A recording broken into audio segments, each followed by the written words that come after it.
नहीं रचने के लिए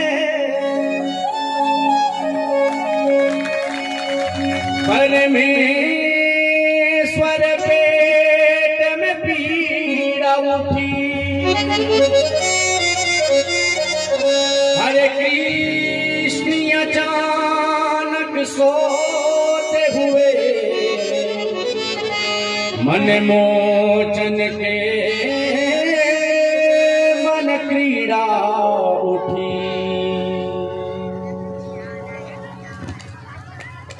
भगवान श्री श्याम सुंदर लेटे हुए करवट ली, राधा का नाम लिया ना तो रुक्मणी ने विचार किया ये राधा कौन है। माता रुक्मिणी पूछने लगी भगवान आखिर ये बतलाओ कि राधा कौन है जिसे आप दिन रात याद करते हो, जिसका नाम आप दिन रात जपते हो, स्वप्न में भी नहीं भूलते, आखिर ये बतलाओ ये राधा कौन है। माता रुक्मिणी ने इतना पूछा, इतने में मेरे भगवान के मन में विचार आया अब अच्छा समय है नाटक करने का। भगवान ने इतने में क्या किया, हरे कृष्ण अचानक सोते हुए परमेश्वर पेट में पीड़ा उठी। हरी रुक्मिणी बात में बात करना, मेरे पेट में बड़ी जोर से दर्द हो रहा है, पीड़ा हो रही है।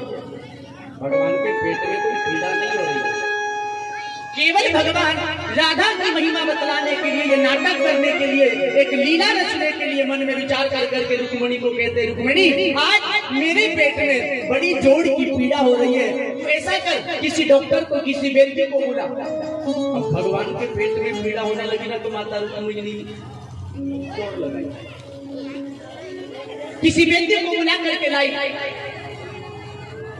सारे महल में सूचना हो गई कि भगवान द्वारिकाधीश का पेट दर्द कर रहा है, तो सारी रानियां, सारी पटरानियां, सारे बेटा बेटी आजू बाजू आस पास आकर के खड़े हुए। क्या हुआ, आज भगवान के पेट में पीड़ा किस कारण। वैद्य जी आए ना तो वैद्य ने हाथ देख करके कहा, देखा, बोले कोई पेट नहीं दुख रहा, लेकिन मैं कह दूं कि पेट नहीं दुख रहा तो क्या भगवान द्वारिकाधीश झूठ बोलते हैं। तो वैद्य ने भी कह दिया, बोले अरे भगवान को बड़ी जोर का दर्द हो रहा है, कोई उपचार करो, इसका इलाज मेरे पास नहीं है। भगवान ने कहा रुक्मिणी जल्दी कोई उपाय करो, मुझसे सहन नहीं होता। तो रुक्मिणी जी ने ये बात जब सुनी ना, त्राही माम चम और इधर उधर दौड़ लगा रही है, कोई तो इलाज करो, कोई तो इलाज करो। भगवान द्वारिकाधीश ने कहा रुक्मिणी ऐसा करो, नारद को बुलाओ। नारद जी को याद किया ना तो नारद जी फट प्रकट श्रीमन नारायण भगवान आदेश कीजिए। नारद आज मुझे बड़ी जोड़ की पीड़ा हो रही है, मुझसे सहन नहीं होता, कोई औषधि हो तो दे दो। नारद जी ने जी देखा, बोले भगवान तुम्हें तो बहुत जोर से पीड़ा हो रही है। भगवान के मन की बात समझने वाले नारद, भगवान को यदि कोई लीला करनी होती ना तो नारद जी के द्वारा करवाते हैं। नारद जी समझ गए कि भगवान क्या करना चाहते हैं। नारद जी ने कह दिया भगवान तुम्हें तो बड़ी जोर की पीड़ा हो रही है। बोले हाँ नारद जल्दी उपचार करो। बोले भगवान इसके लिए हमारे पास कोई दवाई नहीं है। माता रुक्मिणी ने कहा फिर नारद हमारे प्रभु को क्या पेट में पीड़ा होती रहेगी, कोई तो इलाज होगा। नारद जी ने कहा मैया एक इलाज है जिससे भगवान के पेट की पीड़ा बंद हो सकती है। क्या इलाज? माता रुक्मिणी तो बेचैन है कि जितनी जल्दी हो जाए पेट की पीड़ा दूर हो जाए। जल्दी बताओ नारद क्या इलाज है? बोले मैया वो औषधि बड़ी कठिन है। अरे तुम बताओ, जहाँ से कहोगे मैं मंगवा लूंगी, मैं ले आऊंगी, तुम बताओ तो सही। बोले वो औषधि कहीं जाने की जरूरत नहीं है, यही तुम्हारे पास है, लेकिन तुम नहीं दोगी। नारद जी ने ये बात कही ना तो माता रुक्मिणी ने कहा अरे कैसी बात करते हो, मैं मेरे प्रभु के लिए मेरे प्राण दे दूंगी, बताओ तो सही क्या औषधि है। तो नारद जी ने कह दिया मैया तुम्हारे चरणों की धूल भगवान को खिला दो तो दूर पेट दर्द बंद हो जाए। माता रुक्मिणी पीछे हट गई, कैसी बात करते हो, पति परमेश्वर होता है, ये भगवान है और मैं अपने चरणों की धूल इन्हें खिलाऊंगी, मुझे तो नरक में जाना पड़े, मैं ये काम नहीं कर सकती। तो फिर जब दर्द होने 16,108 रानी पटरानियां सभी ने मना कर दिया, द्वारिका में रहने वाले सभी भक्तों ने मना कर दिया। अब कृष्ण जी ने विचार किया कि अब अच्छा मौका है। नारद मुझसे सहन नहीं होता, बड़ी पीड़ा हो रही है, अब मुझसे सहन नहीं होता, तुम एक काम करो वृंदावन चले जाओ। वृंदावन जाकर के उन गोपियों से कहना, उस राधा रानी से कहना, एक अवसर और है हमारे पास, यदि वो अपने चरणों की धूल दे देंगी तो मेरे पेट की पीड़ा बंद हो जाएगी, अन्यथा मैं बचने वाला नहीं।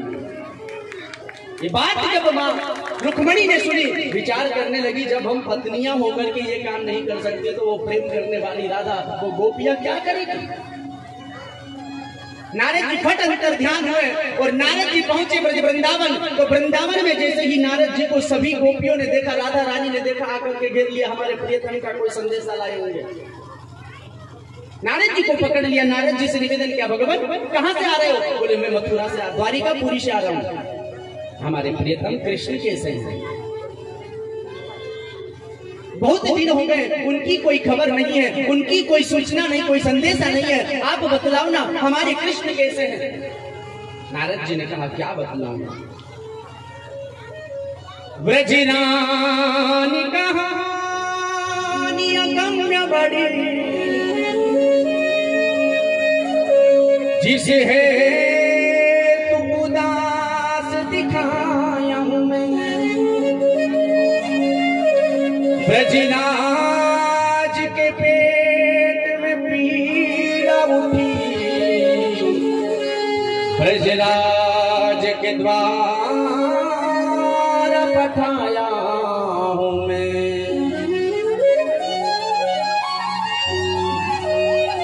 पग धोकर भक्त पिलाए कोई, कब रोग मिटे समझाया हूं मैं, अतः दीजिए आप दया करके, चरणामृत ले को आया हूं मैं। नारद जी ने जब ये बात कही ना कि बड़ी जोर से दर्द है और कोई भक्त यदि अपने चरणों की धूल दे दे या अपने चरणों को धूल करके जल दे दे तो ही पेट की पीड़ा बंद हो सकती है, ऐसा मुझे बतलाया है, इसलिए मैं चरण की धूल लेने आया हूं। राधे तेरे चरणों की कर धूल जो मिल जाए, सच कहता हूँ मेरी तकदीर बदल जाए। राधा रानी के चरणों की धूल लेने के लिए नारद आए हुए हैं। राधा रानी तुम्हारे चरणों की रज चाहिए, जिससे पेट की पीड़ा कृष्ण की दूर हो सकती है, आप कृपा कर करके अपने चरणों की धूल दे दो। तो राधा रानी ने कह दिया, नारद बस इतनी सी बड़ी बात,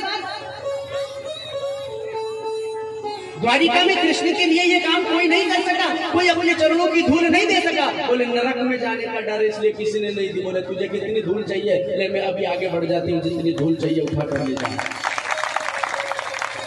नारद जी ने कहा, राधा तू जानती है वो भगवान है, द्वारिकाधीश है, तेरे प्राण परमेश्वर है, तू यदि अपने चरणों की धूल खिलाएगी तो तुझे नरक में जाना पड़ेगा। नारद जी भय बतला रहे, नरक जाना पड़ेगा। तो राधा रानी ने क्या निवेदन किया?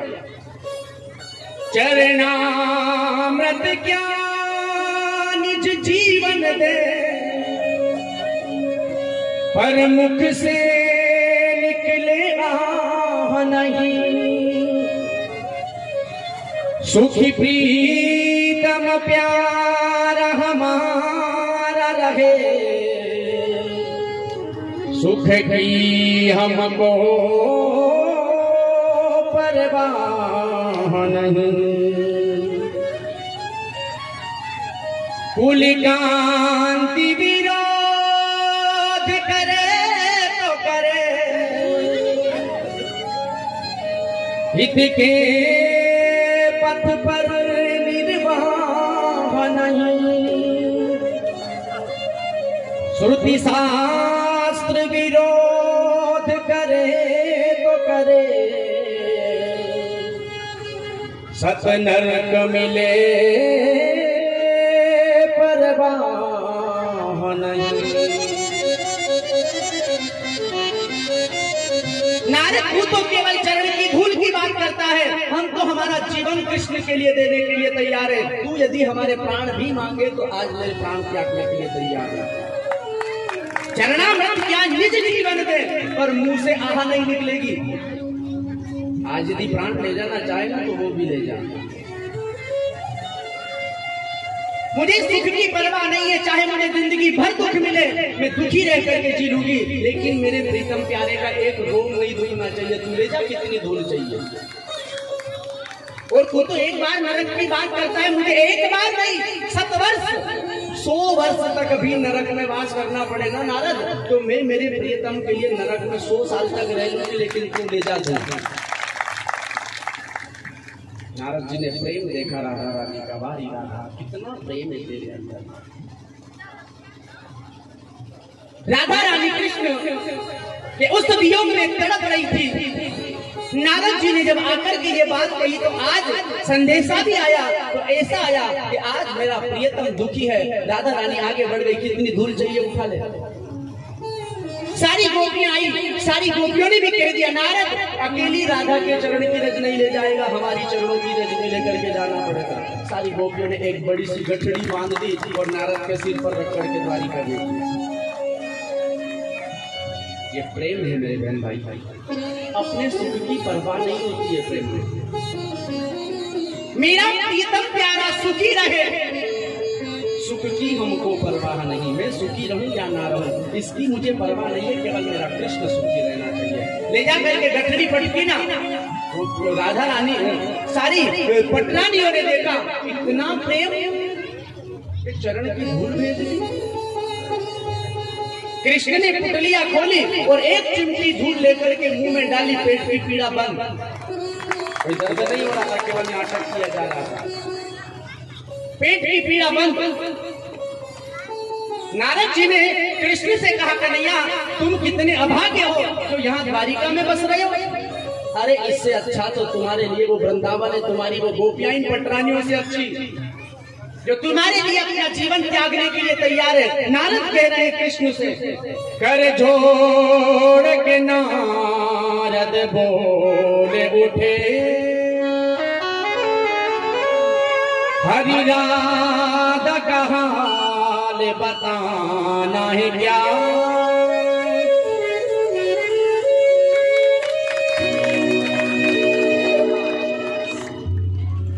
तन में बस अस्थियां शेष रही, पटभूषण का पहनाना व्रत।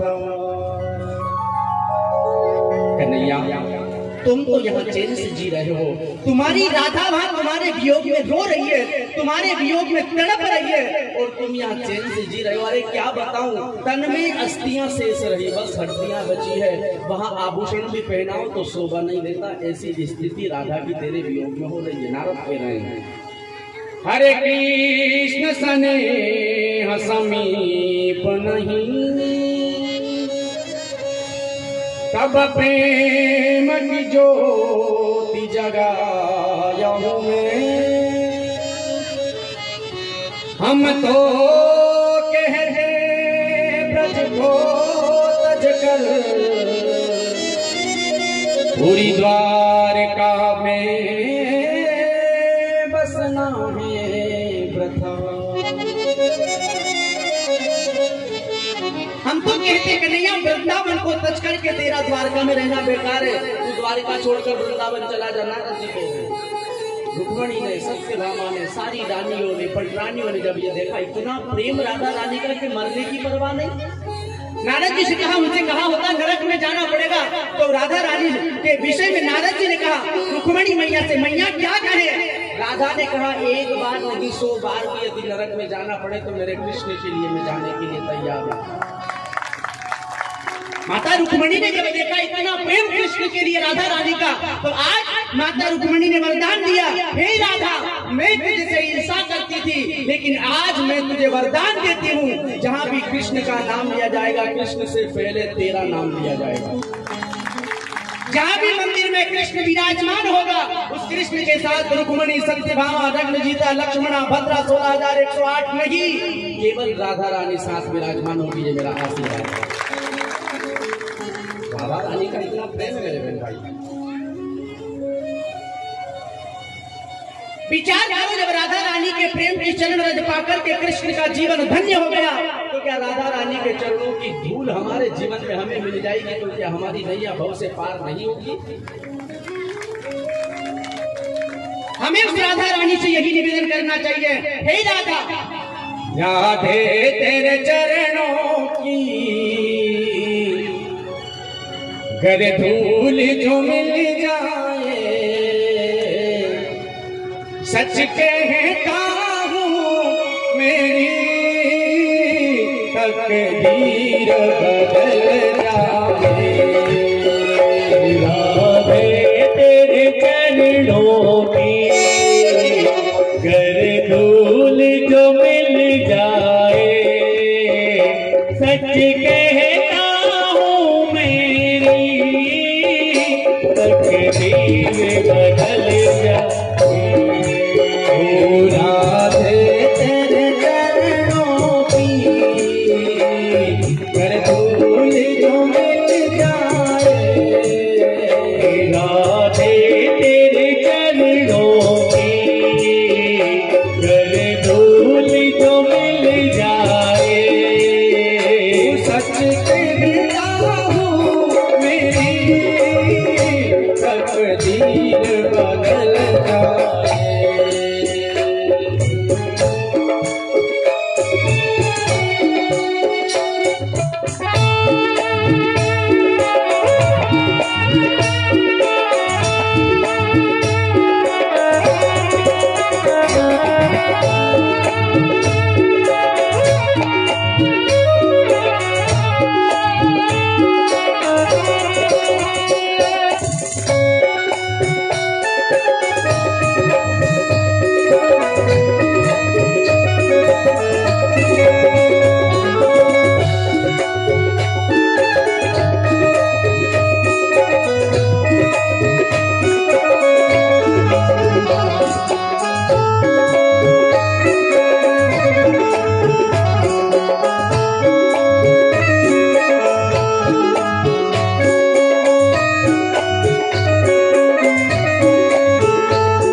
सच कहता हूँ मेरी तकदीर बदल जाए।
तेरी भक्ति तेरी पूजा कैसे की जाती है हम नहीं जानते। जीवन में पापात्मा हूँ, गलतियां हो जाए, लेकिन हे मातृ से यही मेरी विनती है कि कभी मुझे अपनी नजरों से दूर मत करना। केवल इतना सा निवेदन है, अपना बेटा समझ करके हमेशा अपने चरणों में लगाए रखना। निवेदन नजरों से गिराना चाहे जितनी सजा देना, नजरों से गिराना चाहे जितनी सजा देना, चाहे जितनी सजा देना, चाहे जितनी सजा देना, नजरों से जो गिर जाए, नजरों से जो गिर जाए, मुश्किल भी संभल पाए, मुश्किल भी संभल पाए। सच कहता हूँ मेरी तकदीर बदल जाए। खुदा दे तेरे चरणों की कर धूल जो मिल जाए। सच कहता हूँ मेरी तकदीर बदल जाए। खुदा दे मेरे जीवन की बस एक तमन्ना है। खुदा दे मेरे जीवन की बस एक तमन्ना है। जीवन में तू मुझे अपना या ना अपना कोई बात नहीं, तू मेरे सामने आ या ना कोई बात नहीं। जिंदगी भर तेरे वियोग में तड़प करके जी लूंगा, जिंदगी भर तेरा नाम रट रट करके मैं जी लूंगा। लेकिन एक विनती मेरी स्वीकार कर लेना। क्या विनती है? राधे मेरे जीवन की बस एक तमन्ना है। राधे मेरे जीवन की बस एक तमन्ना है। बस एक तमन्ना है, बस एक तमन्ना है। तुम सामने हो मेरे, तुम सामने हो मेरे, मेरा दम ही निकल जाए, मेरा दम ही निकल जाए। सच कहता हूँ मेरी तकदीर बदल जाए। खुदा मेरे चरणों की कर धूल जो मिल जाए। सच कहता हूँ मेरी तकदीर बदल जाए। तकदीर बदल जाए, तकदीर बदल जाए, तकदीर बदल जाए, तकदीर बदल जाए। बोली राधे रानी सरकार की जय। भाइयों, अपने जीवन में यदि राधा रानी की कृपा मिल गई, राधा रानी का सानिध्य मिल गया, तो जिंदगी की नैया भव से पार हो जाएगी। राधा